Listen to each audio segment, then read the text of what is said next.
یہ بہت بھائی اس سے پتا چلتا ہے ایمان بہت بڑی نعمت ہے. آج مسلم گھرانوں میں بات بات پر ایمان سے ہاتھ دھو بیٹھتے ہیں.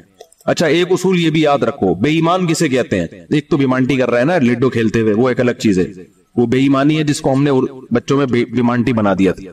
وہ بیمانٹی اور چیز ہے. کہیں آپ کہیں کہ لڈو میں تم نے کوٹ ادھر سے یوں کر دیا, چھکا چوکا آیا ہوا تھا چھکا کر دیا اس کو, تو تم بے ایمانی کر رہے ہو, تو تمہارا ایمان نہیں ہے, آخرت میں قطعاً تمہاری بخشش نہیں ہوگی. ایسا فتویٰ نہ لگا دیں. بے ایمانی کو بیمانٹی کہتے ہیں ہم لوگ. اب آپ لوگ پتہ نہیں کیا کہتے تھے, ہم تو بیمانٹی کر رہے ہیں بھائی. تو یہ وہ بیمانٹی نہیں ہے.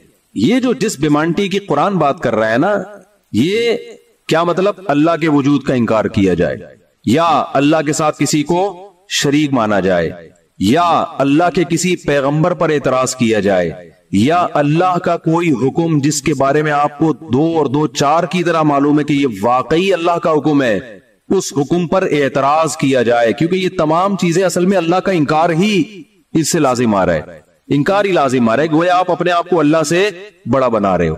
تو یہ ہے کفر. دوسری بات یہ کہ اسلام میں احکام کا مدار زبان پر رکھا ہے, زبان پر. آج لوگ چھوٹی چھوٹی باتوں پہ زبان سے کلمہ کفر نکال دیتے ہیں, اور وہ سمجھتے ہیں کہ اس سے ہوگا کیا. ہمارے ہاں جو لبرل گھرانے میں پیدا ہونے والے بچے ہیں نا, ان کو ذرا سی ٹینشن ہو تو فوراً اللہ کو برا بلا معاذ اللہ کہنا شروع کر دیتے. میں ایسے اللہ کو مانتا ہی نہیں. ایک خاتون کے میاں نے کہیں دوسری شادی کی بات کی, ان کی وہ کہتی, میں خاتون نے فوراً کہہ دیا کہ میں ایسے اسلام کو ہی نہیں مانتی جو مرد کو اجازت دیتا ہے دوسری شادی. تو بھائی آپ کسی اور طرح سے لڑ لو اس سے, آپ اس کو نہیں کرنے دو, اس سے تھوڑی کفر ہے. تو عورت کی فطرت ہے نہ کرنے دو اس کو, بولو بھائی مجھے بہت تکلیف ہوتی ہے, میں نہیں برداشت کر سکتی. وہ فرض تھوڑی ہے کرنا, اجازت دی ہے نا اسلام نے. گن پوائنٹ پہ تھوڑی کہا کہ لازمی کرو, وہ تو میں گن پوائنٹ لے کے بیٹھا ہوں, وہ بندوقیں یہاں پہ ٹھا کرو, ٹھیک ہے, وہ تو میرا ہیڈیک ہے نا, وہ اسلام کا تھوڑی ہے. تو بھائی یہ کہہ لو کہ نہیں کرو مجھے تکلیف ہوتی ہے, جھوٹی موٹی کی بے ہوش ہو جاؤ, جھوٹی موٹی کی خودکشی کی دھمکیاں دے دو, ہاتھ پاؤں یوں کر لو اپنے تھوڑے سے یوں عجیب سے کر لو, یہ ہوتا ہے سارے, یہ سب چل رہا ہوتا ہے مارکیٹ میں.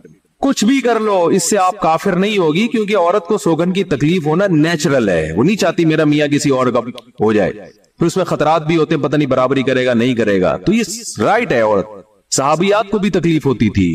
حضرت ابراہیم علیہ السلام نے جب دوسری شادی کی ہے تو آپ کی زوجہ کو, پہلی زوجہ کتنی نیک تھی مگر ان کو بھی تکلیف ہوئی تھی.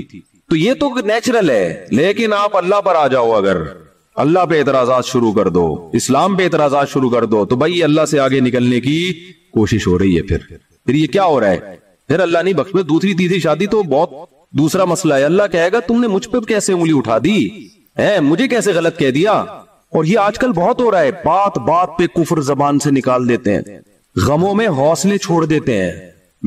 لوگ آ کے ملتے ہیں, یہ میرے ساتھ ٹینشن, یہ میرے ساتھ مسئلہ, یہ میرے ساتھ مسئلہ, پتہ نہیں اللہ کہاں ہے. ایک آدمی کے بچے کا انتقال ہوا, کہہ رہے یار اللہ کو میرا ہی بچہ مارنا تھا. بھائی تم کس کے مقابلے میں آ کے کھڑے ہو رہے ہو؟ خدا سے مقابلہ کر رہے ہو تم. تو یاد رکھو اللہ کی جو صفت ہے نا وہ ہے کبریائی, استغنا.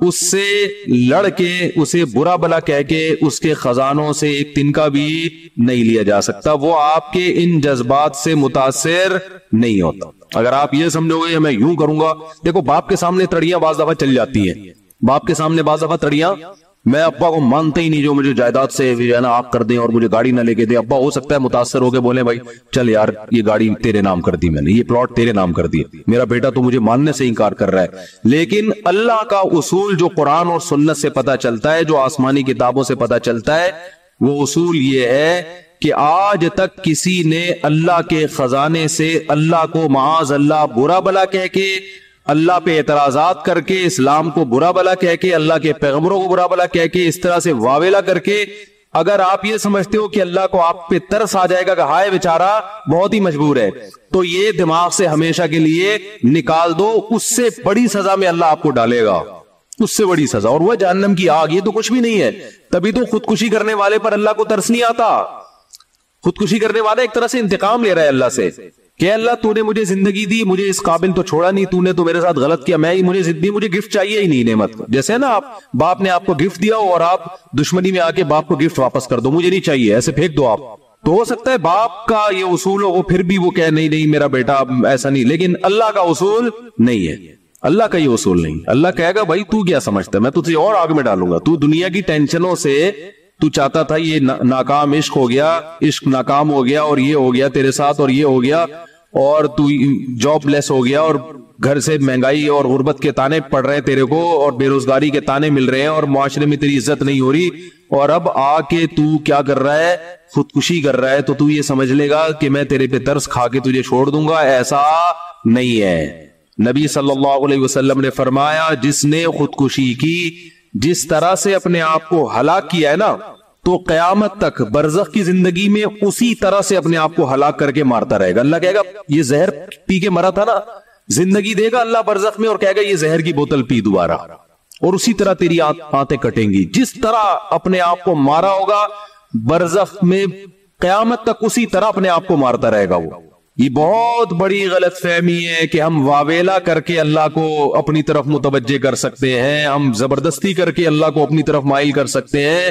ایسا بالکل بھی نہیں ہے. بعض لوگ غموں سے پریشان ہو کے گناہ کرنا شروع کر دیتے ہیں, سمجھتے ہیں کہ یار میرا تو حق بنتا ہے, میں تو سٹا لگاؤں گا, میں تو ٹینشن میں آیا ہوں, میں تو شراب پیوں گا, میرے ساتھ یہ ہو رہا ہے, تو میرا تو بھائی آپ پیو گے تو یہ نہ سمجھو کہ اللہ آپ سے خوش ہو جائے گا کہ جی آپ کو ایک غم آیا تھا, اس غم میں آپ نے چونکہ شراب شروع کی ہے ٹینشن ختم کرنے کے لیے, تو اب اللہ کو ترس آئے گا, نہیں اس پہ شراب کیا ہو گئی ہے, معاف ہو گئی ہے, یہ بیچارہ اس کا کیا بنتا تھا, رائٹ بنتا تھا, اس کو تکلیفیں اتنی دی ہے. ایسا نہیں ہوگا بھائی.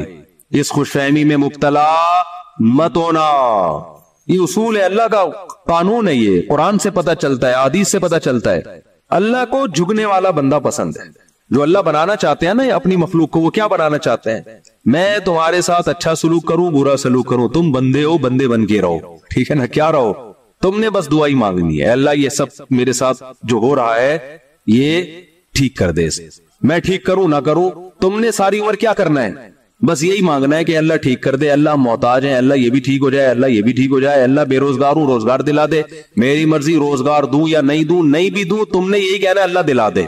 ساری زندگی اسی دعا میں گزارنی ہے تم نے, چاہے میں تمہاری دعا قبول کروں چاہے تمہاری دعا قبول نہ کروں, کیونکہ تم بندے ہو, میں خدا ہوں, خدا تم تھوڑی ہو, تمہاری تھوڑی چلے گی زمین پہ. بہت سے لوگ یہ فالٹ ہے, دعائیں نہیں قبول ہو رہی, تبھی تو وظیفوں کی طرف جاتے ہیں. اولاد نہیں ہو رہی, کوئی وظیفہ بتا دے, بھائی دعا مانگ لے, اولاد کہہ رہا دعا تو مانگ کے دیکھ لیا ہے, وہ تو ہو ہی نہیں رہی, تو کوئی ٹیکنیکل طریقہ ہو اولاد کا, سے کیسے ہو جائے گی بھائی, ٹیکنیکل طریقے تو نہیں ہے. یونس علیہ السلام جب مچھلی کے پیٹ میں تھے, کتنا بڑا غم لگا نا آپ کو. یونس علیہ السلام مچھلی کے پیٹ میں, تو اللہ سے آپ نے دعا مانگی, وظیفہ نہیں پڑھا ہے. وظیفے پڑھنا بھی جائز ہے, اگر کوئی قرآن و آیتیں ہیں تو کوئی گناہ نہیں ہے, لیکن جو اصل جو اسلام کی روح ہے وہ کیا ہے, دعا. تو یونس علیہ السلام نے مچھلی کے پیٹ میں دعا مانگی, لا الہ الا انت سبحانک. دیکھو حضرت یونس علیہ السلام, ہمارا جو مزاج ہے نا وہ کیا ہے, یونس علیہ السلام کئی سال اپنی قوم کو تبلیغ کرتے رہے ہیں, قوم باز بولو نہیں آئی. حضرت یونس کو یقین ہو گیا اس قوم پہ عذاب آنے والا ہے, تو آپ نے اللہ سے نہیں پوچھا, اس لیے کہ آپ کا خیال تھا بھئی یہ عذاب تو آئے گا, تو میں اللہ کے خوف سے اب بستی کو پہلے چھوڑ دیتا ہوں. میں آپ سے یہ اجتہادی خطا ہوئی, یہ اجتہادی خطا ہوئی کہ بھئی اللہ کی پرمیشن کے بغیر آپ نے قوم کو کیوں چھوڑا. حالانکہ اس اجتہادی غلطی کے پیچھے جو اس کی بیس تھی وہ بیس بہت اچھی تھی, وہ اللہ کا خوف اور اللہ کی خشیت. اللہ کے عذاب سے بھاگنا یہ تو حکم ہے نا, فنٹر بننے کی تھوڑی اجازت ہے کہ جہاں عذاب آ رہا ہے تو کھڑے رہو وہاں دیکھو, ایسا تھوڑی ہے. قوم لوط پر جب عذاب آیا تو جو اہل ایمان تھے ان کو حکم تھا پیچھے مڑ کے بھی نہیں دیکھنا ہے, اس عذاب کو دیکھنے کی بھی اجازت نہیں, ڈرو اس سے بھاگو. جب قوم عاد قوم سمود کی بستیوں سے نبی گزرتے تھے تو چہرے پہ کپڑا ڈال کے جلدی اپنی رفتار بڑھاتے تھے, بھئی یہ اس عذاب کو اپنی آنکھوں سے بھی نہ دیکھو, خوف پیدا ہوتا ہے اس سے. تو اتنا زیادہ آپ صلی اللہ علیہ وسلم خوف زدہ ہوتے تھے, تو اللہ کے عذاب سے تو دور بھاگنے کا حکم ہے. تو اب یہاں کیا ہے کہ کیا بات چل رہی تھی یار, حضرت یونس علیہ السلام اللہ کے عذاب کے ڈر سے اپنی قوم کو چھوڑ کر نکل گئے. یہ بیس بالکل ٹھیک ہے بھئی, جب اللہ کا وعدہ بھی یہی ہے کہ جو قوم ایمان نہیں لے کر آئے گی تو میں اس کو تباہ کر دوں گا, تو حضرت یونس علیہ السلام کو خیال ہوا کہ بھئی یہاں سے نکل جاؤ. جب بیٹھے کشتی میں, کشتی ڈوبنے لگی, تو ملا نے کہا بھئی وزن کشتی میں زیادہ ہے, ایک آدمی کو نیچے اترنا پڑے گا ورنہ سب ڈوب جائیں گے. کون اترے گا بھئی, قرآن اندازی ہونی چاہیے. قرآن اندازی میں نام کس کا آیا, یونس علیہ السلام. تو بتاؤ ہم ہوتے ہم کہتے ساری زندگی تبلیغ کرتا رہا، اب جب عذاب آنے والا ہے تو اللہ کے خوف سے ہی نکلا میں، اس کا صلہ یہ مل رہا ہے کہ ڈوبنے والا کون ہے؟ بولو میں ہی ہوں۔ بھائی مجھے تو زیادہ پروٹوکول، اللہ تعالیٰ کو 6 کشتیاں میرے لیے پہلے سے سمندر میں رکھنی چاہیے تھی نا، کیا ہو گیا؟ یہ ہماری سوچ تو یہی ہے کہ میں نے چونکہ فجر کی نماز پڑھی ہے تو میری دکان پہ کسٹمر 6 گنا زیادہ آنے چاہیے، پیسے سارے وہ کما رہے ہیں، نمازیں میں پڑھ رہا ہوں۔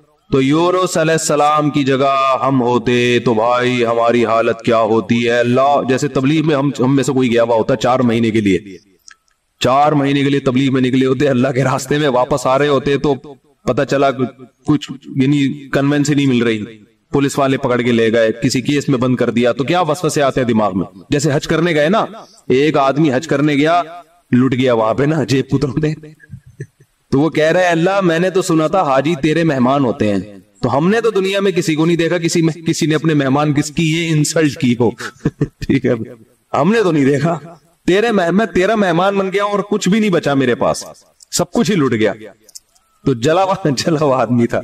تو یونس علیہ السلام کی جگہ کوئی اور ہوتا، ہم جیسے نالائق ہوتے تو ہم کہتے ہیں اللہ ساری زندگی قوم کی مخالفت لے کے تبلیغ کرتا رہا، اپنا تن من دھن لگا دیا، نہ کاروبار کی طرف توجہ، نہ کوئی پیسے کمانے، جو روکھی سوکھی ملی کھا لیا۔ پیغمبروں کا تو کوئی اجرت بھی نہیں ہوتی، وہ تو بالکل ہی اللہ توکل پہ چل رہے ہوتے ہیں۔ اے اللہ غربت میں ایک وقت گزارا، کبھی کھانے کو ملا نہیں ملا، بس تیرے دین کو فوکس کیا۔ اب جب عذاب آنے والا ہے تیرا اس قوم پہ تو تیرے خوف سے نکلا میں، جو تیرا ہی حکم ہے کہ مجھ سے ڈرو، میرے عذاب سے ڈرو۔ اب کم از کم کوئی 2-4 کشتیاں یا ہوائی بحری جہاز کوئی کھڑا ہوا ہوتا میرے استقبال میں، اور اگر نہیں تھا میں نے اپنے خرچے سے بھی کشتی لی ہے میں نے، ٹھیک ہے نا۔ ذمہ داری کس کی بنتی تھی اللہ؟ ذمہ داری تیری بنتی تھی کہ کشتی کا انتظام تیری طرف سے ہو۔ بھائی گورنمنٹ اگر کسی فوجی کو کسی مہم پہ بھیجتی ہے، اب جو امریکہ کے فوجی افغانستان آئے ہوئے ہیں ان کو باعزت واپس نکالنا کس کی ذمہ داری ہے؟ بولو نا، امریکہ کی ذمہ داری ہے نا۔ تو تبھی تو فوجی کہہ رہے ہیں بھائی تم نے ہمیں عزت کے ساتھ جب بھیجا ہے تو عزت کے ساتھ پٹھانوں سے بچا کے نکالنا کس کی ذمہ داری ہے؟ یہ امریکہ کی ذمہ داری ہے نا۔ تو تبھی امریکہ قطر میں کوشش میں لگا ہوا ہے کہ بھائی یہ کسی طرح اپنی عزت بچا کے واپس آ جائیں گے، اور بالکل صحیح کر رہے ہیں امریکہ اپنے لحاظ سے، اس کا فرض بنتا ہے اپنے فوجیوں کو بھیجا تو واپس بھی تو لے کر آؤ نا ان کو۔ تو بالکل میرے بھائی یہ بات ذہن میں آ سکتی تھی یونس علیہ السلام کے کہ اللہ یہ سب میں نے تیرے لیے کیا ہے، اب تیرا عذاب آ رہا ہے تو مجھے تو یہاں سے فرار ہونا ہے بستی سے، تو کشتی کا انتظام کرنا میرے ذمہ نہیں ہے بلکہ کس کے ذمہ ہے؟ تیرے ذمہ ہے۔ چلو میں نے اپنے خرچے پہ کر لی۔ اب اللہ تو خود ہی اگر ڈوب رہی، اول تو ڈوبنی نہیں چاہیے، تجھے تو یہ طاقت ہے کہ 100 آدمی بھی کشتی میں بیٹھ جائیں، جب تک تیری مرضی نہیں ہوگی کشتی کلٹی بولو نہیں ہوگی، یہ نہیں کلٹی ہو سکتی۔ دوسری آزمائش تو نے یہ آزمائش میں ڈال دے کشتی کلٹی ہو رہی ہے، اور اگر کلٹی ہو بھی رہی ہے تو ایسے نالائق لوگ اس کشتی پہ بیٹھے ہوئے ہیں۔ کار آمد تو صرف اس میں یونس علیہ السلام تھے، باقی تو سارے نالائق کیونکہ مشرک لوگ تھے، سارے بت پرست، پان گٹکے والے، سگریٹ والے، تمباکو والے، سارے اس میں بیٹھے ہوئے ہیں۔ وہ تو پتہ نہیں کیا کیا نشہ کرتے ہوں گے، سارے ایک نمبر کے چور یہاں بیٹھے ہوئے کشتی میں۔ تو اللہ ان میں سے کسی کو تو خود ہی جو ہے نا ڈلوا دیتا۔ اور قرآن اندازی ہو رہی ہے تو نام کس کا آ رہا ہے؟ میرا نام آ رہا ہے، جس نے ساری زندگی تبلیغ کی۔ تو اور پھر کمال یہ کہ بڑی آزمائش کیا کہ چلو کشتی میں اگر چھلانگ لگا کے نیچے گرنا ہی تھا، ان لوگوں نے ڈال دیا بھائی آپ کا نام آیا آپ کو اترنا پڑے گا۔ تو تیرنے کا آپشن ہوتا ہے، کہیں تیرتے رہیں گے، کوئی ٹیلا آ گیا وہاں بیٹھ گئے، یا کسی نے دیکھ لیا کوئی رسی پھینک دی، جیسے یا کہیں کنارے پہ اتر گئے، جیسے ہی چھلانگ لگائی ہے ایک اور بڑی آفت، سمندر کی مچھلی نے آپ کو نگل لیا۔ کتنا خوف، ایک حرف زبان سے ناشکری کا نہیں نکل رہا پیغمبر کہ اللہ مروا دیا تو نے۔ تو یہ کیا خوف ہوتا ہے؟ سمندر کا اپنا ایک خوف ہے بھائی، کبھی یہاں نہیں سمجھ میں آئے گا، جاؤ سمندر میں جا کے پتہ چلے گا۔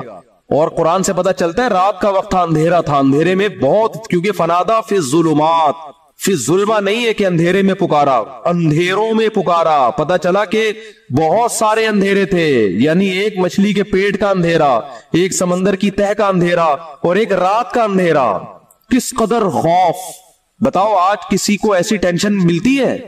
آج یہی ٹینشن ہے، ابا نے اس دن چپیٹ لگا دیا تھا کھینچ کے، اور بھائی تمیز سے بات نہیں کر رہا، بیگم کنٹرول میں نہیں ہے، اور مفتی صاحب کا بیان سن کے اللہ کی خاطر شادی کی تھی، پھنس گئے۔ ایک آدمی میرے پاس آیا کہنے لگا مفتی صاحب میری بیوی کی نہ شکل اچھی ہے اور نہ بات کرنے کا انداز اچھا ہے. تو مجھے خود بتا رہا تھا, کہہ رہا اتنی بد اخلاق ہے. میں اس سے کہتا ہوں اگر تیری شکل بھی اچھی ہوتی نا میں تیری بد اخلاقی برداشت کر لیتا. چلو یار, پتہ نہیں جھوٹ بول رہا تھا سچ بول رہا تھا اللہ جانے. اب یہ کوئی ٹینشن ہے بتاؤ؟ اصل ٹینشن تو وہ ہے نا. اچھا لوگ کہہ رہے ہوتے ہیں وہ ہو جاتا نا اچھا تھا, ہم سمندر میں ڈوب جاتے اچھا تھا. وہ بھائی ابھی ڈوب ہی نہیں رہے ہو اس لیے کہہ رہے ہو اچھا تھا. جب ڈوبنے لگو گے تو وہی کیفیت ہوگی. وہ جو پھندا آ گیا تھا نا درخت سے, ایک آدمی کہتا نا اللہ موت دے دے زندگی سے, تو وہ کسی نے پھندا پھینک دیا اوپر سے اور یہ کہا کہ میں اللہ ہوں اس میں گردن ڈال لے اٹھا لوں گا. تو وہ کہتا ہے یہاں تو کوئی مذاق بھی نہیں کر سکتا ہے اللہ. تو وہ جب آتی ہے نا اپنے اوپر تو پھر یہ کنڈیشن ہوتی ہے. تو یونس علیہ السلام پر جو آزمائشیں آئیں, کتنی بڑی بڑی آزمائش, مچھلی کا پیٹ اور نگل گئی مچھلی اکثر ثابت نکلتی ہے. ذرا بھی شکایت, کیونکہ ہم بندے ہیں بھائی, ہماری جو ڈیوٹی ہے ہم نے وہ کرنی اور چھوٹا بن کے رہنا ہے. ہم اللہ کے سامنے یہ نہیں کرنا یہ کیا ہو رہا ہے, ایسا کیوں ہو گیا, میں تو تبلیغ کے لیے نکلا تھا, میرے ساتھ یہ ناانصافی, یہ نہیں ہوتا. یہ اصول, یہ قرآن کیوں یہ واقعہ ذکر کر رہا ہے؟ یونس علیہ السلام اللہ کے برگزیدہ پیغمبر ہیں. ہمارے حضرت فرمایا کرتے تھے یہ محبت کی چٹکیاں ہوتی ہے. انسان کو جس سے محبت ہوتی ہے تو اس کو ستاتا ہے, اور یہ ستانا تکلیف برائے تکلیف نہیں, اس کے درجات کو بلند کرنی محبت کا اظہار ہے کہ میرا ایسا بندہ ہے, ایسا پیغمبر ہے, کتنی آزمائشوں میں ڈالا, زبان سے ایک حرف ناشکری کا نہیں نکل رہا, ساری اپنی طرف منسوخ کہ میری غلطی ہے, میری غلطی ہے, میری غلطی ہے, میں غلط ہوں. تو قرآن کے الفاظ دیکھو, جب مچھلی نے نگلا ہے اور سمندر کی تہ میں گئی اندھیروں در اندھیرے, تو یونس علیہ السلام نے فنادا فی الظلمات, اندھیروں میں کیا پکارا, لا الہ الا انت, اے اللہ تیرے سوا کوئی غلامی کے لائق نہیں ہے, میں تیرا غلام ہوں. انی کنت من الظالمین, میں ہی غلط ہوں, تو غلط نہیں ہے, مجھ سے کوئی غلطی ہوئی ہے اور میں تجھ سے استغفار کرتا ہوں. ان کو احساس ہو گیا کہ میں جو بغیر پرمیشن کے آیا ہوں شاید یہ اس لیے ہو رہا ہوں میرے ساتھ. دیکھو اپنے آپ کو غلط ثابت کرنے کے لیے دلائل تراشے جا رہے ہیں. کوئی اللہ نے وہی تھوڑی کی تھی اس وقت کہ آپ غلط ہیں. بس اس عمل سے اندازہ ہو گیا کہ بھائی اور تو مجھے نہیں لگتا میرے سے کوئی گناہ ہوا ہو, تو مجھے لگتا ہے کہ یہ ہے جس کی وجہ سے اللہ کیا ہے, مجھ سے ناراض ہے. تلاش کر رہے ہیں, کوئی اپنی مسٹیک تلاش کریں, اپنے آپ کو غلط کہیں.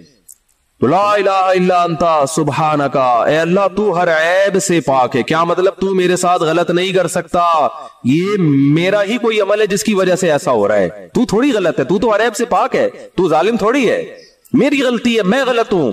کیا اللہ کی رحمت کے خزانے حرکت میں آتے ہیں. فَالْتَقَمَهُ الْحُوتُ وَهُوَ مُلِيمٌ, قرآن کہہ رہا ہے مچھلی نے نگلا اس حال میں کہ یونس علیہ السلام اپنے آپ کو ملامت کر رہے تھے. جب مچھلی نگل رہی تھی اس وقت بھی اپنے آپ کو ملامت کر رہے, اپنے آپ کو برا بلا کہہ رہے, میں غلط, میں نے غلط کیا. تو جب مچھلی کے پیٹ میں جا کے توبہ استغفار کی ہے تو اللہ کی صفت استغنا دیکھو. اللہ فرماتے ہیں لولا انہ کان من المسبحین, اگر یونس اپنی غلطی کا اعتراف نہ کرتے, للبث فی البطن الی یوم یبعث فی بطنہ الی یوم یبعثون, قیامت تک اسی کے پیٹ میں رہتے, وہ نہیں نکلتے. یہ اللہ کی صفت استغنا ہے کہ بھئی اللہ کو آپ ڈرا کے دھمکا کے یا اپنی غلطی کا اعتراف کیے بغیر اللہ پہ ڈال کے اللہ سے کچھ بھی منوا نہیں سکتے. اللہ کہتے ہیں ہمیشہ رہتے, لیکن اللہ کو پتا تھا نہیں ہے ایسا, وہ تو آزمایا, پیغمبر تو گناہ نہیں کر سکتے نا, تو یہ تو اللہ آزما رہے ہیں دنیا کو دکھانے کے لیے کہ میرے نیک بندے ایسے ہوتے ہیں. تو اللہ فرماتے ہیں کہ فَأَنبَذْنَاهُ بِالْعَرَاءِ, ہم نے ایک میدان میں ان کو, جب انہوں نے توبہ استغفار کی ہے تو اللہ نے مچھلی کو حکم دیا ان کو نگل دے باہر, اور وہ مچھلی نے وہ آپ کو ساحل سمندر پہ ڈالا ہے. اب اللہ کی رحمت کے خزانے, سمندر کے ساحل پر کچھ بھی نہیں تھا. اللہ فرماتے وہاں اپنی قدرت سے ہم نے درخت پیدا کر دیا جو ان کو کیا دے گا, چھاؤں. اب معجزے ہو رہے کہ نہیں ہو رہے بھئی, اللہ آزمایا, اللہ نے کہا آزمائش میں پورا اترا یہ بندہ, میرے یہ نیک بندے آزمائش میں پورے اترے ہیں. اور اللہ نے اپنی قدرت سے درخت پیدا کر دیا اور حکم دیا جاؤ اپنی قوم کے پاس واپس جاؤ. قوم سے عذاب ٹل گیا. ہوا یہ تھا کہ جب یونس علیہ السلام کو یقین ہو گیا عذاب آ رہا ہے, تو یونس علیہ السلام جیسے ہی نکلے, وہ قوم تھی ہوشیار, اس کو اندازہ ہو گیا کہ بھائی یہ جب تک ہم میں تھے تو عذاب کا چانس نہیں تھا, یہ گئے ہیں تو اب واقعی آئے گا. تو عذاب دیکھے بغیر انہوں نے توبہ تائب شروع کر دی, تو اللہ نے وہ عذاب آنے والا ان سے کیا کر دیا, ٹال دیا. وہ ہے اللہ کی رحمت, اللہ کے غضب پہ کیا رہتی ہے, بولتے کیوں نہیں بھائی غالب. تو یہ واقعہ بھی ثابت ہو گیا رحمت ہمیشہ گراف اللہ کا اوپر ہے. ہاں عذاب دیکھ لیتے ہیں اور مذاق اڑاتے جیسے قوم عاد نے مذاق اڑایا. فلما رأوا عارضا مستقبل اودیتہم, جب انہوں نے بادلوں کو اپنی طرف آتے ہوئے دیکھا, پیغمبر بتا رہے کہ یہ عذاب ہے, تو کہہ رہے ھذا عارض ممطرنا, کوئی عذاب نہیں ہے بھائی, بادل تو آتے ہیں برستے بھی ہیں, کوئی نارمل. وہ تو آخری دم تک ڈٹے ہوئے تھے. اب کیونکہ اللہ کی صفت غضب بھی ہے, رحمت غالب تو رہتی ہے, لیکن ایسا نہیں ہے کہ غضب ختم ہی ہو گیا ہے. پھر اللہ نے عذاب بھیجا اس قوم پہ. 7 دن 8 راتیں تیز ہوائیں چلی ہیں, 8 دن 7 راتیں, اور ایسا اٹھا کے اس قوم کو پٹخا ہے کہ اللہ فرماتے ہیں کہ انہم اعجاز نخل خاویہ. 1 ہفتے کے بعد ایسا لگ رہا تھا کھجور کے تنے ہیں جو اوندھے پڑے ہوئے ہیں. بڑے بڑے قداور لوگ تھے وہ. تو اس لیے میرے بھائی جب کوئی غم آئے, پریشانی آئے, تو واویلا نہ مچایا کرو, رونے دھونے کی اجازت ہے. یہ بے صبری نہیں ہے, جب انسان کو غم ہوتا ہے روتا بھی ہے, ہائے ہوئے بھی کرتا ہے, لیکن اللہ کو برا بلا کہنا شروع کر دینا, میرے ساتھ اللہ یہ کر رہا ہے, میرے ساتھ اللہ میں ہی میرا ہوں اللہ. آپ کا کام ہے غلامی, مانگتے رہنا ہے, مانگتے رہنا ہے, مانگتے رہنا ہے. اکثر ایک واقعہ علماء بتاتے ہیں, کتابوں میں لکھا ہوا ہے کہ ایک بزرگ حج کرنے جاتے تھے. حج کرنے کے بعد ندا آتی تھی, قبول نہیں ہوا. کیا ندا آتی تھی؟ قبول نہیں. تو دوبارہ چلے جاتے اگلے سال. جب حج کرتے پھر ندا آتی, قبول نہیں ہوا, وہ پھر چلے جاتے, پھر چلتے جاتے. کسی نے کہا کہ آپ خود ہی بتاتے ہو کہ جب میں حج سے فارغ ہوتا ہوں آسمان سے ایک ندا آتی ہے کہ قبول نہیں ہوا, تو پھر کیوں جاتے ہو بار بار بار بار؟ تو انہوں نے کہا بھائی میرا کام ہے حج کرنا, اپنی کوتاہیوں کی اصلاح کرنا, قبول کرنا کس کا کام ہے؟ اللہ کا. اب اللہ سے تو لڑ تھوڑی سکتا ہوں. اور یہ بھی نہیں ہے کہ اب فنٹر نہیں بنو گے, اب تو ہم نہیں جائے گا بھائی, اب تھوڑی 2 دفعہ چلے گا, 3 دفعہ چلے گا, ہر دفعہ یہ آواز آ رہی ہے, اب تھوڑی ہمارے پاس اور بھی دنیا میں غم ہے بھائی, اس لیے حج ہی کرتے رہیں گے کیا؟ یہ ہوتا اصل میں لوگوں کا یہ رویہ ہو گیا ہے. دعا میں بہت ہو رہی ہے یار, ہم نے دعا, مفتی صاحب 6 دفعہ دعا مانگ لی پھر بھی فائدہ نہیں ہو رہا. اب یہی تھوڑی کہ دعا مانگتے رہتے, بول نہیں رہے ہوتے, مفتی صاحب سے ڈر رہے ہوتے ہیں. تو بھائی اتنا اللہ سے ڈر لو, وہ باز تو بول بھی دیتے ہیں. تو بھائی 6 دفعہ 10 دفعہ 100 دفعہ دعا مانگنے میں کیا جا رہا ہے یار؟ اللہ کے سامنے ہاتھ اٹھا کے مانگنے سے زیادہ بھی کوئی مزیدار عمل ہو سکتا ہے؟ نہیں قبول ہو رہی, اہل اللہ کہتے ہیں نہیں قبول ہو رہی نا, اس میں مانگنے میں اور زیادہ مزہ ہے. ٹھیک ہے نا, اس میں مانگنے میں یہ اللہ ایمان کا امتحان لے رہا ہے, تو ہم غیب پر ایمان کے دعوے دار ہیں. اللہ تو نہ قبول کر, ہم تو مانگتے رہیں گے, ہمیں مزہ اسی میں آتا ہے. حضرت عمر رضی اللہ تعالی عنہ کا قول ہے کہ مجھے اس سے غرض نہیں ہے کہ میری دعا قبول ہو رہی ہے کہ نہیں ہو رہی, یہ تو میرا کام ہی نہیں ہے, کہ یہ اللہ کی ذمہ داری ہے, یہ ہماری ٹینشن. یہ تو میں حضرت عمر کے الفاظ اپنی زبان میں بتا رہا ہوں, یہ ہماری ٹینشن ہے ہی نہیں, یہ تو اللہ کا کام ہے نا, قبول کرنا تو اس کا کام ہے. فرمایا مجھے اس کی فکر ہوتی ہے کہ دعا مانگنے کی توفیق مل رہی ہے کہ نہیں مل رہی. ایسا نہ ہو مایوسی اتنی پیدا ہو جائے کہ دعا مانگنے ہی کی توفیق چھن جائے. یہ ڈینجرس ہے, یہ خطرناک ہے کہ اللہ نے آپ کو اپنے در سے محروم کر دیا, ہاتھ اٹھانے کی توفیق سلب کر لی. اور آج لوگوں میں یہ نظر آتا ہے دعا مانگنے کی توفیق نہیں مل رہی, کیونکہ ان کی پوری نظر اسباب پہ ہوتی ہے, اللہ پہ نظر ختم. یہ بہت خطرناک ہے. دیکھو اسباب پہ نظر رکھو گے, ہو سکتا ہے اسباب اختیار کر کے کام تو ہو جائے, لیکن اللہ کی جب عدالت میں کیس لے کے جاؤ گے, فائل داخل کرو گے, وہاں سے جو کام جب منظور ہوگا نا, اس کام کی نوعیت میں اور آپ کے کام کی نوعیت میں زمین اور آسمان کا فرق ہوگا. جب اللہ کے سامنے کیس لے گئے, کام خراب بھی ہوگا تو بنے گا, اور جب اسباب پہ نظر رکھو گے بنے گا بھی تو ہو سکتا ہے اس میں خیر نہ ہو, یہ کوئی الٹا کام ہو رہا ہو. جس کام سے آپ نے اللہ کو نکال دیا, اب اس میں خیر کی توقع نہ رکھے. آپ بیمار ہوئے, صرف دواؤں پر اکتفا کیا ہوا ہے آپ نے, اللہ سے دعائیں نہیں مانگتے اور ضرورت بھی محسوس نہیں کرتے کہ چھوڑو یار, جب میں آگمنٹن کھا رہا ہوں, جب میں یہ سیرپ پی رہا ہوں, تو گورے بھی تو ٹھیک ہوتے ہیں نا بغیر دعا کے. کیا خیال ہے بھائی, جب وہ ٹھیک ہوتے ہیں تو مجھے دعا مانگنے کی کیا ضرورت ہے؟ تو عین ممکن ہے آپ ٹھیک ہو جاؤ. دوا اثر کرتی ہے, اللہ نے دنیا کو اسباب سے جوڑ دیا, لیکن یہ ٹھیک ہونا بھی آپ کے لیے نقصان کا ذریعہ بن سکتا ہے. اور آپ دعا مانگو دوا کے ساتھ, ہو سکتا ہے آپ ٹھیک نہ ہو, لیکن پھر ٹھیک نہ ہو کہ بھی اس میں اللہ کیا ڈال دے گا؟ بولو نا, خیر ڈالے گا. اللہ اس میں خیر ڈالے گا. جیسے یونس علیہ السلام کو مچھلی کے پیٹ میں اللہ نے داخل کیا ہے ان کے درجے کو اور بلند کرنے کے لیے. اگر یونس علیہ السلام کے ساتھ یہ مچھلی والا واقعہ نہ ہوتا تو شاید یونس علیہ السلام کا ذکر قرآن مجید میں نہ ہوتا. پیغمبر تو لاکھوں آئے ہیں نا, سب کا تذکرہ تھوڑی ہے. اور نبی صلی اللہ علیہ وسلم نے حضرت یونس کی فضیلت الگ سے بیان کی ہے، فرمایا لا تفضلونی علی یونس، مجھے یونس پر فضیلت مت دو۔ حالانکہ دیکھو یہ تو اجماعی عقیدہ ہے کہ ہمارے نبی تمام پیغمبروں سے افضل ہیں، لیکن کیا مطلب نام لے کے میرے مقابلے میں یونس کو نہ لے کر آؤ کہ میں ان سے زیادہ افضل ہوں۔ کیوں؟ کیونکہ اس میں اس بات کا امکان تھا کہ شاید اس واقعے کی وجہ سے لوگ یونس علیہ السلام کی توہین نہ کر رہے ہوں کہ وہ اللہ کی پرمیشن کے بغیر چلے گئے تھے، تو کہیں اس واقعے کو بنیاد بنا کے لوگ ایسا نہ ہو کہ کہیں کہ ہمارے نبی تو افضل ہے، یونس علیہ السلام افضل نہیں ہے، کیونکہ ہمارے نبی تو بغیر پرمیشن کے کوئی کام نہیں کیا اور یونس علیہ السلام تو اللہ کی پرمیشن کے بغیر چلے گئے تھے۔ اس لیے نبی نے اس کانسیپٹ کو درست کرنے کے لیے، کلیئر کرنے کے لیے کہ کہیں تمہارے ذہن میں یہ چیز نہ ہو، اس لیے کیا مطلب حدیث کا کہ یونس علیہ السلام کا نام لے کے دونوں کو مجھے ان کے مقابلے میں لا کے کھڑا مت کرو، اور یہ مت کہو کہ محمد صلی اللہ علیہ وسلم حضرت یونس سے افضل ہے۔ حالانکہ افضل ہے، لیکن جہاں بھی حضرت یونس کی توہین کا ذرہ برابر بھی شائبہ نکلتا تھا آپ صلی اللہ علیہ وسلم نے اس سے منع کر دیا، اس لیے کہ آپ صلی اللہ علیہ وسلم جانتے تھے کہ یہ جو کچھ یونس علیہ السلام کے ساتھ ہوا یہ اصل میں آپ کو بلند مرتبہ دینے کے لیے ہوا تھا، اور یہ بتانے کے لیے ہوا تھا کہ اللہ کی صفت استغنا کیا ہے، اور یہ بتانے کے لیے کہ اللہ سے لڑ کے کوئی چیز نہیں لی جا سکتی، اور یہ بتانے کے لیے کہ غموں میں، ٹینشنوں میں، پریشانیوں میں اللہ کے نیک بندوں کا رویہ کیا ہوتا ہے۔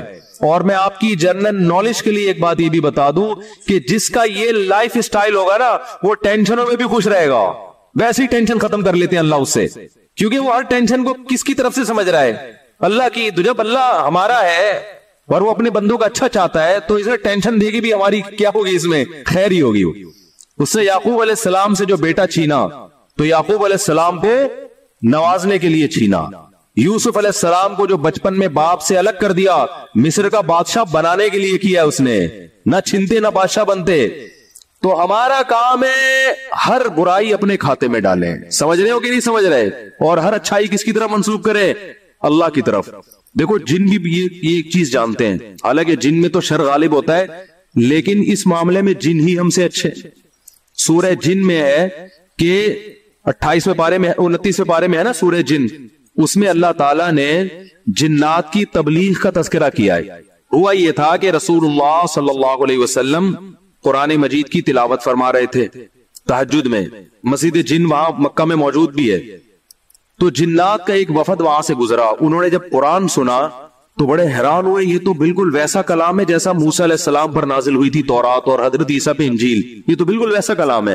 یعنی ان کو اندازہ ہوا کہ یہ پیغمبر ہے، وہ ہو سکتا ہے جن بھی پڑھے لکھے ہوں، یعنی اہل کتاب میں سے ہوں، تو وہ اچھا اس میں توحید کا بیان بھی تھا، تو وہ جنات جا کے اپنی قوم کو تبلیغ کرنے لگے۔ اچھا پھر ایک اور واقعہ یہ ہوا تھا کہ جنات جب آسمانوں پہ جاتے تو شہاب ثاقب کے ذریعے ان کا آسمانوں پہ داخلہ بند کر دیا گیا، تو یہ خبر بھی جنات میں پھیل گئی کہ پہلے ہم جاتے تھے کچھ نہیں ہوتا تھا، اب جانا روک دیا جا رہا ہے۔ یہ جو شہاب ثاقب ہوتا ہے نا چنگاریاں، اس پہ سائنسدان اعتراض کرتے ہیں تو ویسی رگڑ لگنے سے وہ یعنی ستاروں کی ایک ٹکڑے، سیاروں کے ٹکڑے ٹوٹتے ہیں، رگڑ لگنے سے یہ ہوتا ہے، تو یہ کوئی اسلام کے منافی نہیں ہے۔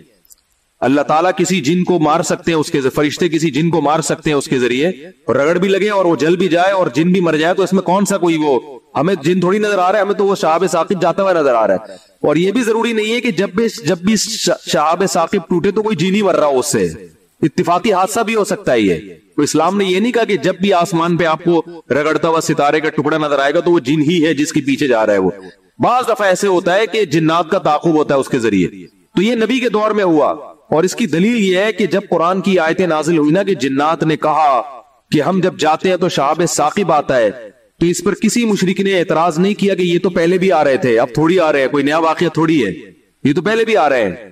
تو جنات نے یہ کہا کہ ہم نے دیکھا ہے کہ ہمارا اوپر داخلہ بھی کیا ہو گیا، منع ہو گیا، دنیا میں کوئی بڑا واقعہ ہوا، تو واقعہ انہوں نے دیکھا کہ بھئی یہ قرآن نازل ہو رہا ہے اور یہ کوئی دنیا میں نیا مذہب آیا ہے اور یہ پیغمبر ہیں، تو انہوں نے جا کے اپنی قوم کو تبلیغ کی، جس کا سورہ جن میں تذکرہ ہے۔ تو تبلیغ میں انہوں نے یہ الفاظ کیے کہ وَأَنَّا لَمَسْنَا السَّمَاءَ فَوَجَدْنَاهَا مُلِئَتْ حَرَسًا شَدِيدًا وَشُهُبًا، ہم پہلے کی طرح جب آسمانوں پہ جاتے ہیں تو ہم اس میں پہرے دیکھ رہے ہیں اور شہاب ہے, پتھر ہے جن سے ہمارا تعاقب ہو رہا ہے, تو یہ کچھ کام ہوا ہے. آگے کیا کہتے ہیں, انا لا ندری, ہمیں نہیں پتا. یہ جو دنیا میں عجیب سا کام ہوا ہے نا, لا ندری, ہمیں معلوم نہیں ہے. اشر ارید بمن فی الارض, کہ جو لوگ زمین میں رہتے ہیں ان کے ساتھ برائی یعنی شر کا ارادہ کیا گیا ہے, ام اراد بہم ربہم رشدا, یا اہل زمین کے جو رب ہے اس رب نے ان کے ساتھ خیر کا ارادہ کیا ہے.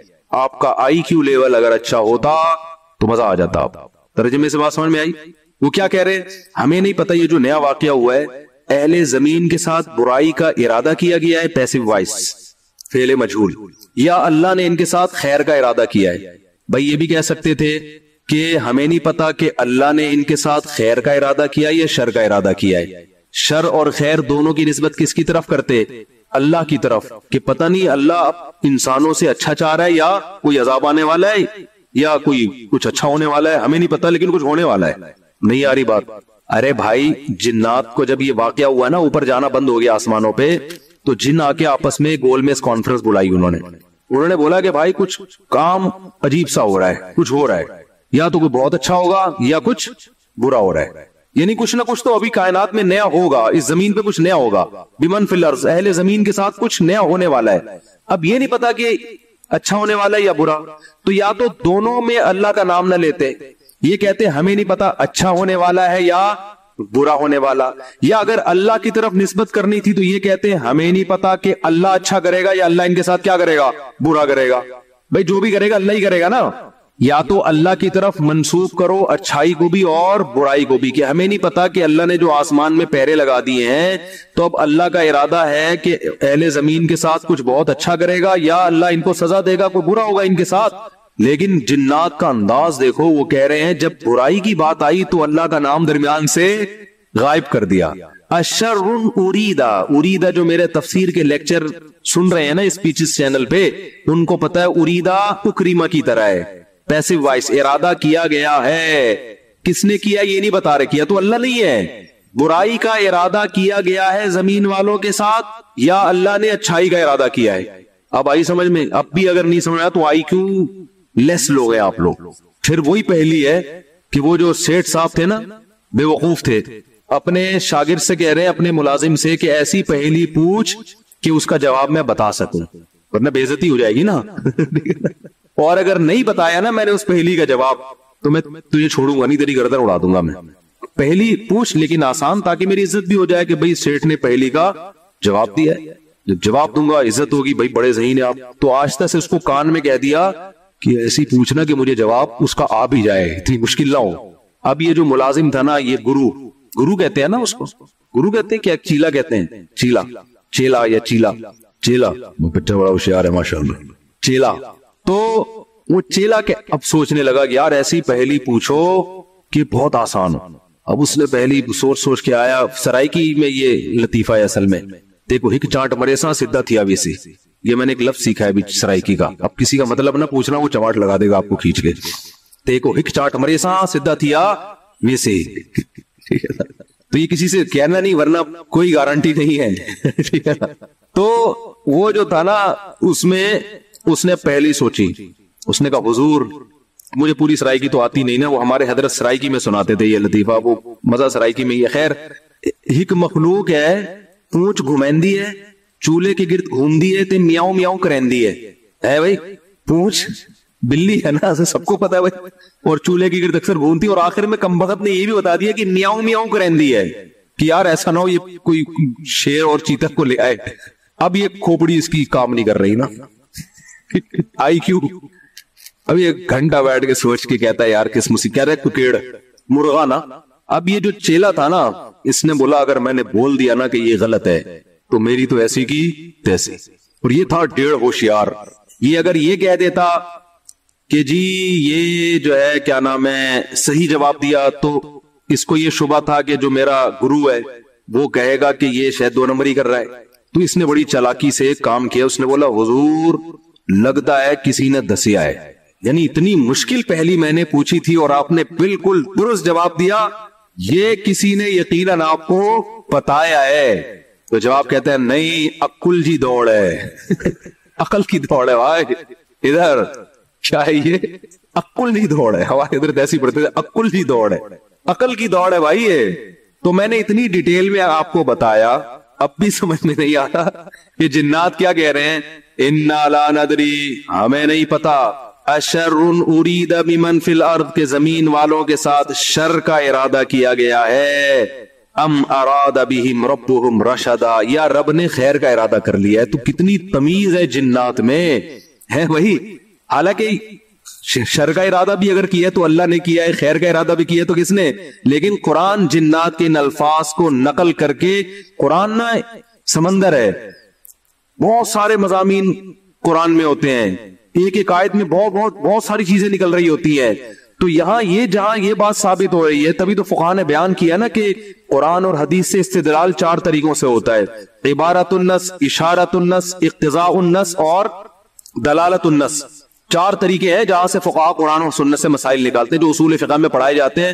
جو آج کل جو نئے محقق آ رہے ہیں نا مارکیٹ میں, انہوں نے ان میں سے کوئی اصول بھی نہیں پڑھا ہوتا. تو اس سے یہ بھی پتا چل رہا ہے قرآن تمیز بھی سکھا رہا ہے ہمیں کہ جنات سے تمیز سیکھ لو, ہمیشہ شر کی نسبت اپنی طرف کرو. صحیح ہے نا, میری وجہ سے ایسا ہوا, یہ ساری خرابی کس کی وجہ سے ہوئی ہے؟ میری وجہ سے ہوئی ہے. بھائی میری کوئی کوتاہی ہے جس کی وجہ سے شکست ہوئی ہے. جیسے غزوہ احد میں شکست ہوئی تو صحابہ نے تو اپنے آپ کو جھونک دیا تھا, شکست ہو گئی, تو قرآن نے کیا کہا؟ تمہاری وجہ سے ہوئی ہے. ٹھیک ہے نا, تم نے پیغمبر کی اس معاملے میں اطاعت نہیں کی. صحابہ نے یہ نہیں کہا واہ ہم مدینہ چھوڑ کر آ گئے پیغمبر کے لیے, ہے بھائی اتنے ساری ہم نے قربانیاں دے دی اور اسباب کی دنیا میں کامیابی کی امید نہیں تھی, پھر بھی ہم نے اپنے آپ کو میدان جنگ میں لے جا کے جھونک دیا. اب ایک گھاٹی پہ اگر 50 آدمیوں کے میں سے چند لوگوں نے اگر امیر کی اطاعت نہیں کی تو اس کی ہم سب کو اتنی بڑی سزا مل رہی ہے. دوسرے کوتاہی تو انہوں نے کی ہے اور قرآن کہہ رہے کہ تم نے کی ہے. سب کی طرف نسبت کیوں کی جا رہی ہے؟ صحابہ نے ایسا کوئی لفظ زبان سے نہیں نکالا, کچھ بھی نہیں نکالا صحابہ. اے اللہ ہماری غلطی ہے, ہم استغفار کرتے ہیں, آئندہ یہ کوتاہی نہیں ہوگی. کیسا کامیابی کے اصول ہے یہ. تو بھائی دیکھو, دنیا میں آپ کو اللہ کی مان کے چلنا ہے, آخرت میں پھر اللہ آپ کی مان کے چلے گا. سمجھ رہے ہو نا؟ پھر آخرت میں اللہ کہے گا کہ وَلَكُمْ فِيهَا مَا تَشْتَهِي أَنفُسُكُمْ, تمہیں زبان سے نہیں بولنا پڑے گا, جو دل میں تمہارے خیال آئے گا نا, خواہش پیدا ہوگی, اس دل کی خواہشات کو اللہ وہاں پورا کرے گا. دنیا آزمائش کی جگہ ہے, پیڑے کھانے کی جگہ نہیں ہے. یہاں آزمائشیں ہیں, اور اگر کوئی آزمائش نہیں ہے تو یہ خود ایک آزمائش ہے. آپ کہہ سکتے ہیں فلاں تو بڑی ہنسی خوشی زندگی گزار رہا ہے, وہ تو بھی کوئی آزمائش ہی نہیں ہے. او بھائی یہ ہنسی خوشی زندگی خود ایک آزمائش ہے کہ یہ اللہ کا شکر ادا کر رہا ہے کہ نہیں کر رہا. کسی نہ کوئی بیماری ہے, اس کا گھر بھی ہے, اس کے بیوی بچے بھی ہیں, اس کو سکون بھی ہے, گھر میں آتا ہے بیگم تمیز سے بات کرتی ہے, اور جناب گھر سے باہر نکلتا ہے تو بیگم پوچھتی نہیں ہے واپسی پہ کہ انڈے کیوں نہیں لے کر آئے. کوئی کسی قسم کی ٹینشن نہیں ہے. یہی ہو رہا ہے نا آج کل. اور جناب ابا بھی ٹھیک ہے, اماں بھی ٹھیک ہے, ملک کی حالات بھی ٹھیک ہے, بے روزگاری بھی نہیں ہے, بلب کے والدین کو گالیاں دینے کی بھی ضرورت نہیں ہے, لائٹ بھی نہیں جا رہی ہے, پنکھا بھی چل رہا ہے, بٹن دباؤ پنکھا چلتا ہے. جیسے آسٹریلیا میں تو یہی ہوتا ہے, بٹن دباتے تھے پنکھا چل جاتا تھا. وہاں پہ میں حیران ہوتا تھا, یار ہم تو دیکھتے ہیں ٹرائی کر کے, چلا کہ نہیں چلا. ایسے ہی ہوتا ہے نا, چل گیا اے اللہ تیرا شکر ہے, نہیں چلا کوئی بات نہیں, لائٹ آنے والی ہے تھوڑی دیر میں آ جائے گی. جنریٹر چلاؤ, کھینچو پھر اس کو جا کے, کتنے تو چپک کے مر گئے جنریٹر سے بیچارے اس چکر میں. تو کوئی ٹینشن اگر نہیں ہے تو بھی بڑی ٹینشن ہے بھائی.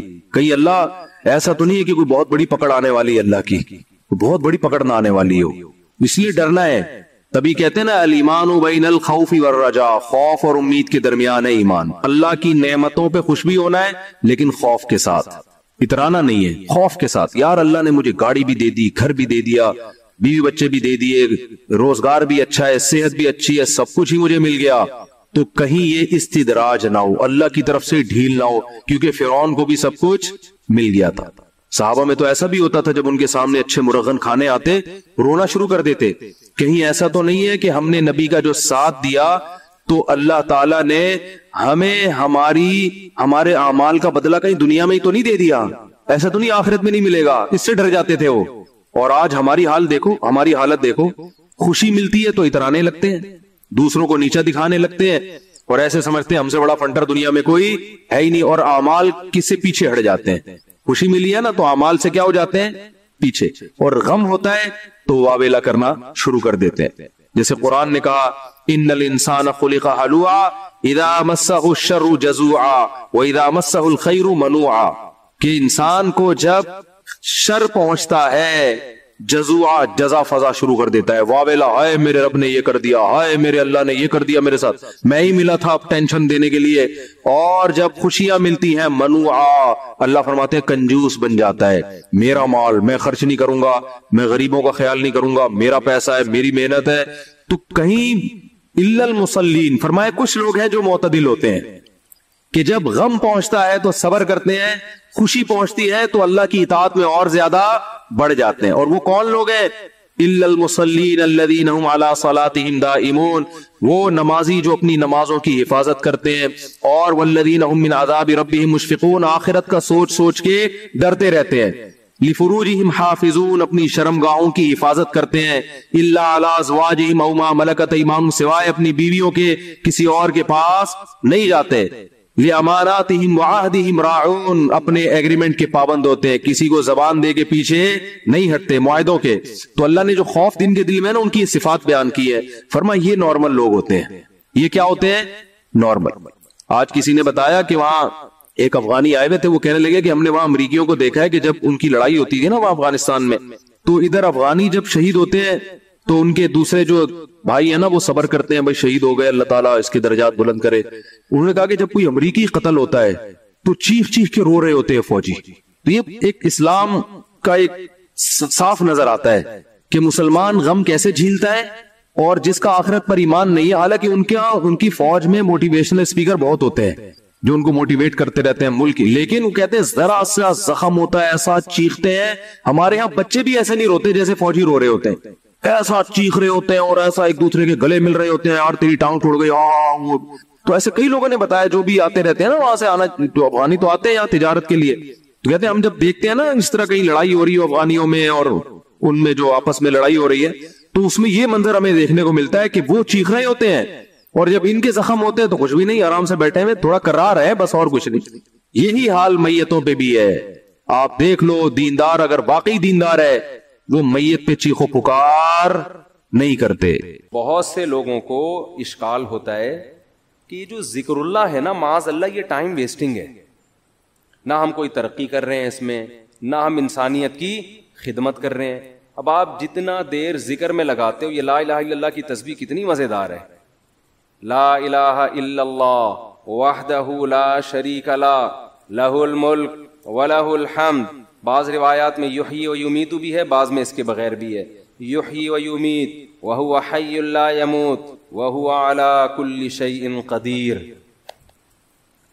یہ حدیث میں آتا ہے جس نے 100 دفعہ صبح پڑھا تو کوئی شخص اس سے زیادہ نیکیاں اپنے اعمال میں جمع نہیں کر سکتا سوائے اس شخص کے جو 100 سے زیادہ دفعہ پڑھ لے۔ اب یہ جو ہمارا پڑھا لکھا طبقہ ہے نا، وہ کہتا ہے یار یہ ٹائم ویسٹنگ ہے۔ یہ کیا ہے بھائی؟ اتنی دیر میں کسی غریب کو کھانا کھلا دو، کیا خیال ہے؟ آپ نے دیکھا ہوگا نا کچھ لوگ مسجد میں بیٹھے ہوتے ہیں، لا الہ الا اللہ لا الہ الا اللہ ذکر کر رہے ہوتے ہیں۔ یہ جو ہمارا لبرل طبقہ ان کو بے وقوف سمجھتا ہے کہ یار اتنی دیر میں بزنس کر لیتے، اتنی دیر میں کچھ اور کر لیتے، کچھ ہی غریب کو کھانا کھلا دیتے، یہ کر لیتے وہ کر لیتے۔ اس کی اپنی فضیلت ہے، اس کی فضیلت کا انکار نہیں ہے، اس کی اپنی فضیلت ہے۔ وَيُطْعِمُونَ الطَّعَامَ عَلَى حُبِّهِ، ہمارے نیک بندے ہماری محبت میں غریبوں کو کھانا کھلاتے ہیں۔ کھانا کھلانا اپنی جگہ، لیکن ذکر کی فضیلت اپنی جگہ۔ ذکر کی اتنی فضیلت ہے کہ رسول اللہ صلی اللہ علیہ وسلم نے ایک حدیث میں فرمایا کہ صحابہ نے پوچھا یا رسول اللہ سب سے افضل عمل کون سا ہے؟ آپ صلی اللہ علیہ وسلم نے فرمایا اللہ کا ذکر کرنا، یہ جو تسبیحات ہیں۔ صحابہ نے عرض کیا یا رسول اللہ کیا جہاد سے بھی افضل ہے؟ یعنی ہم تو فرسٹ ٹائم سن رہے ہیں، ورنہ ہمیشہ ہم نے سنا سب سے افضل عمل کون سا ہے؟ جہاد ہے۔ آج ہم فرسٹ ٹائم سن رہے ہیں کہ سب سے افضل عمل کون سا ہے؟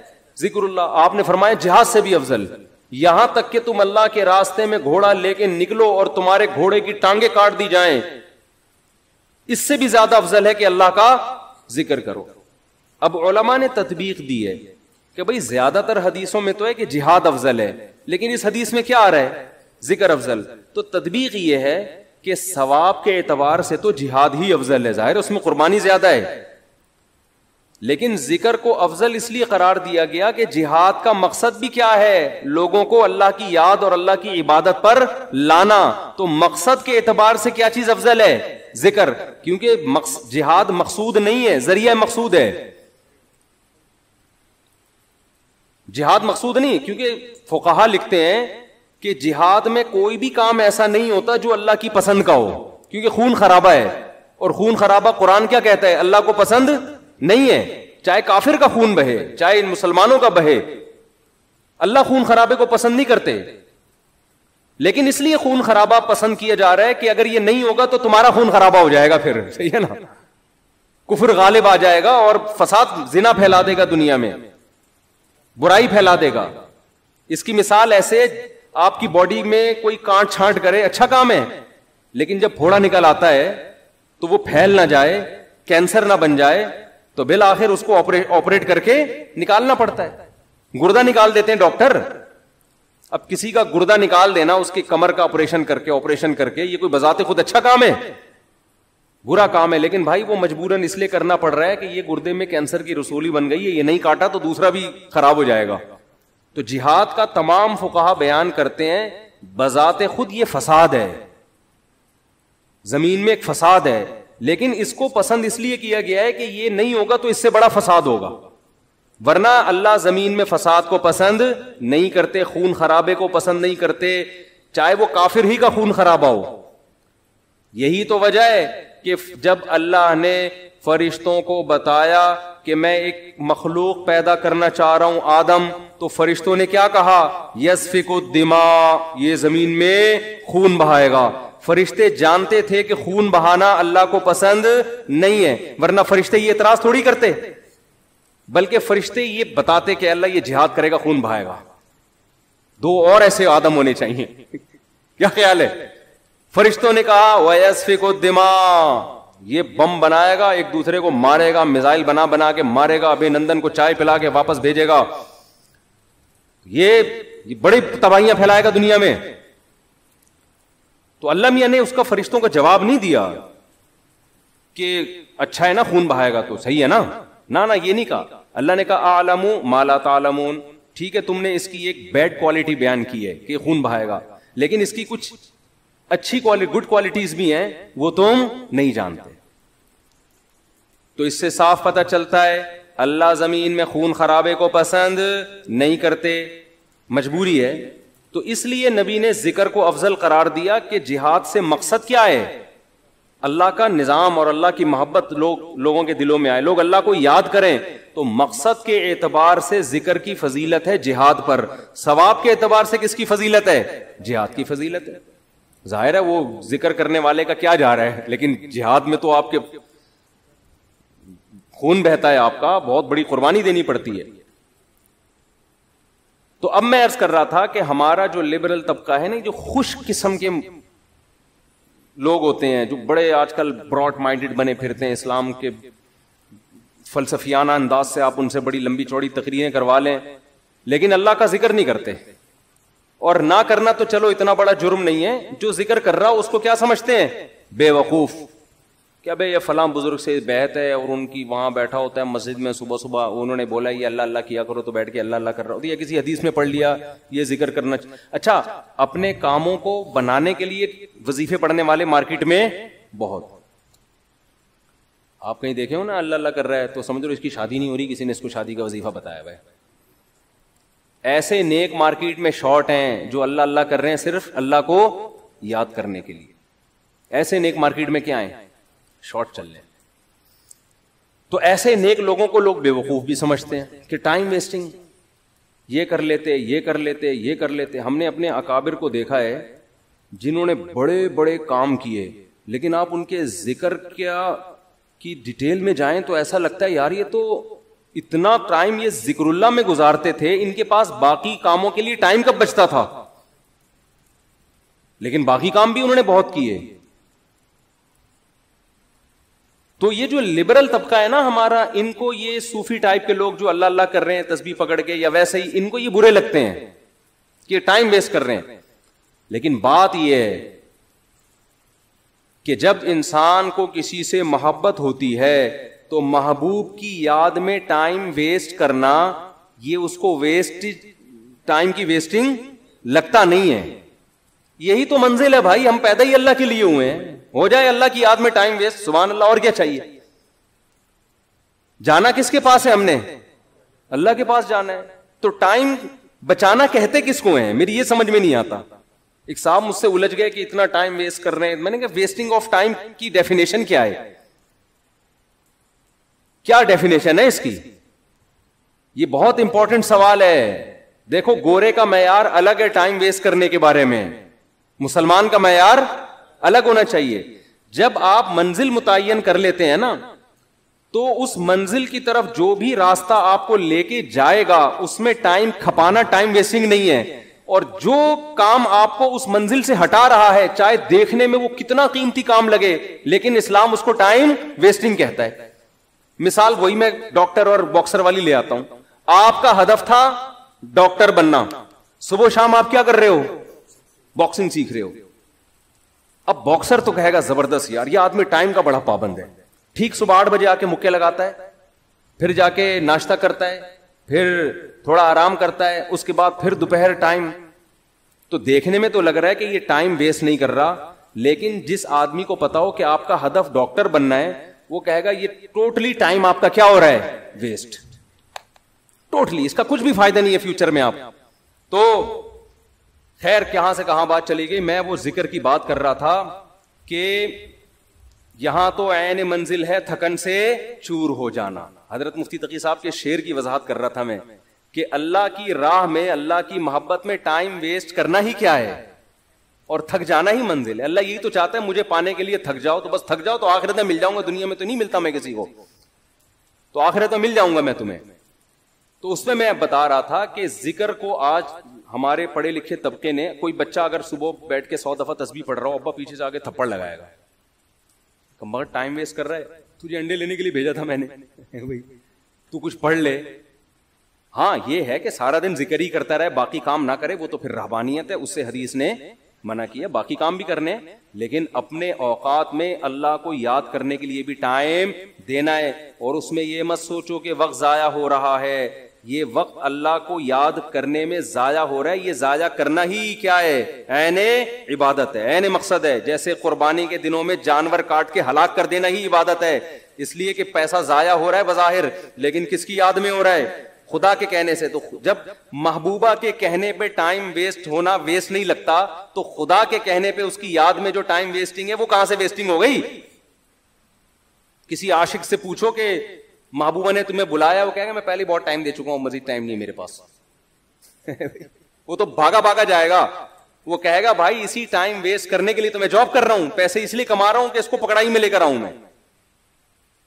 تو وہ تو کہے گا میرا تو مقصد ہی یہی ہے. تو ایمان والوں کا تو مقصد ہی اللہ کو حاصل کرنا ہے, اس لیے صبح شام کچھ اللہ اللہ بھی ہمیں کرنا چاہیے. کوئی بات نہیں ٹائم ویسٹ ہو رہا ہے, دل لگے نہ لگے, لا الہ الا اللہ, کوئی عبادت کے لائق نہیں ہے سوائے اللہ کے. لہ الملک وحدہ لا شریک لہ, اکیلا ہے, اس کے ساتھ کوئی شریک نہیں ہے. لہ الملک, اسی کے لیے بادشاہی ہے. ولہ الحمد, قابل تعریف صرف وہی ذات ہے. یحیی, جس کو چاہتا ہے زندگی دیتا ہے, مردوں کے زندہ پیدا کر دیتا ہے نا, انڈے سے چوزا نکال دیتا ہے, مردہ چیز تھی. ویمیت, جس کو چاہتا ہے موت دے دیتا ہے. مائیکل جیکسن نے پورا زور لگا دیا 100 سال زندہ رہنے کا, اللہ نے چاہا 50 سال کے بعد ڈاکٹروں کے پینل کے بیچ میں سویا ہے, صبح پولیس بھی اس کو نہیں اٹھا سکی. اتنے بڑے بڑے تصرفات کس نے اپنے ہاتھ میں رکھے ہیں, اللہ نے. کتنے میڈیکل سائنس نے ترقی کر لی, پھر بھی ڈاکٹر بھی مر جاتے ہیں. اور کوئی ضروری نہیں کہ پوری عمر 50 سال میں مر جاتے ہیں, 40 سال میں مر جاتے ہیں. ایسے تصرف والا جس کو چاہتا ہے زندگی دیتا ہے, جس کو چاہتا ہے موت دے, جب چاہتا ہے. وَهُوَ حَيٌّ لَا يَمُوتُ, خود زندہ رہتا ہے, لا يموت, اس پر کبھی موت نہیں آئے گی. وَهُوَ عَلَى كُلِّ شَيْءٍ قَدِيرٌ, اے اللہ ایک ایک جملے میں کیا تیری تعریف کروں, بس کمپلیٹ یہ ہے کہ عَلَى كُلِّ شَيْءٍ قَدِيرٌ, جو چاہتا ہے کر گزرتا ہے. کتنا مزیدار کلمہ ہے یا نہیں ہے. تو 100 دفعہ پڑھ لو صبح. شیطان کیا کرے گا, یہاں دل نہیں لگ رہا, یہ بڑا پرابلم ہوتا ہے. شیطان کہتے تیرا دھیان نہیں بٹ رہا, مزہ نہیں آ رہا, چھوڑ دو مزے کو یار.